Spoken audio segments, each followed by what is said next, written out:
வாழ்க வையகம், வாழ்க வையகம், வாழ்க வளமுடன்.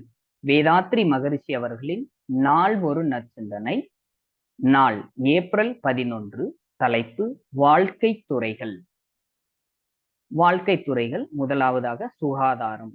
உடலின் உற்பத்தி, இயக்கம், வளர்ச்சி, தளர்ச்சி என்ற இவைகளிலும் கருவமைப்பு, ஆகாரம், செயல்கள், எண்ணங்கள் என்ற இவைகளினாலும் வெப்ப தட்ப தாக்குதல், சந்தர்ப்ப மோதல் என்ற இவைகளாலும் நம் உடலில் உள்ள ரசாயனங்கள் மாற்றமடைகின்றன. இவைகளால் நம் உடல் ரசாயனங்கள் அளவிலும் செறிவிலும் குறைந்து விடுகின்றன அல்லது அதிகரித்து விடுகின்றன.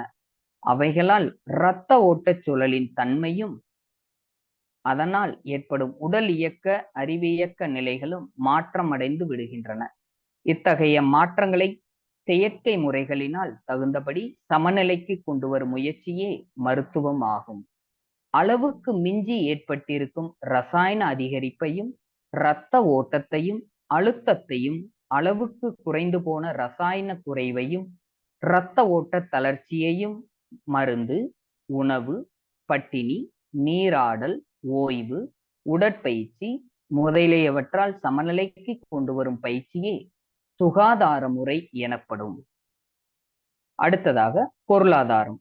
மனிதர் வாழ்விற்கு அவசியமான உணவு, இடம், உடை முதலியவைகளையும் இயற்கையில் ஏற்படும் துன்பங்களை எதிர்க்கும் பல வசதிகளையும் உற்பத்தி செய்தல், சேமித்தல், பாதுகாத்தல், நிரவுதல், அனுபவித்தல் என்பன எல்லாம் சேர்ந்த ஒன்றே பொருளாதாரம் எனப்படும்.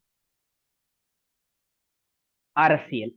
பொதுவாக எல்லோருக்கும் வாழ்க்கையின் இன்பத்தை பாதுகாக்கவும், அதிகரிக்கவும், துன்பத்தை குறைக்கவும், போக்கவும், திட்டமிட்டு செயலாற்றவும், தனி மனிதனால் ஆகாத காரியத்தை பலரின் சக்தி கொண்டு நிறைவேற்றவும், பலமுடையான் பலமில்லானை துன்புறுத்தாதபடி பாதுகாக்கவும் ஏற்படுத்தி கொண்டுள்ள கூட்டு வாழ்க்கை ஒப்பந்தமே கட்டுப்பாடு விதிமுறைகளே அரசியல்.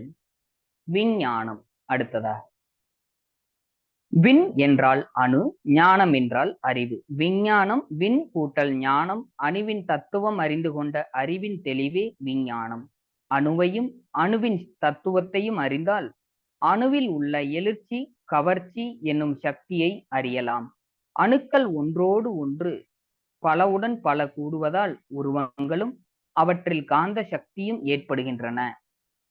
அக்காந்த சக்தியே ஒளியாய் வெப்ப தட்ப மாறுபாடுகளாய் குவிதல், பரவுதல், கவர்தல், விலகுதல், கூடுதல், பிரிதல் என்னும் பல்வேறு இயக்கங்களாகி அதன் விளைவாக ஒவ்வொரு பொருள்களிலும் ரசாயனம் தோன்றி கூடி குறைந்து மாறி உருவங்களாய், பொருட்களாய், ஜீவராசிகளால் உருவாகி இருக்கும் இயல்பறிந்து கொள்வதே விஞ்ஞானம் எனப்படும். அருட்தந்தை வாழ்க வளமுடன். வாழ்க வளமுடன்.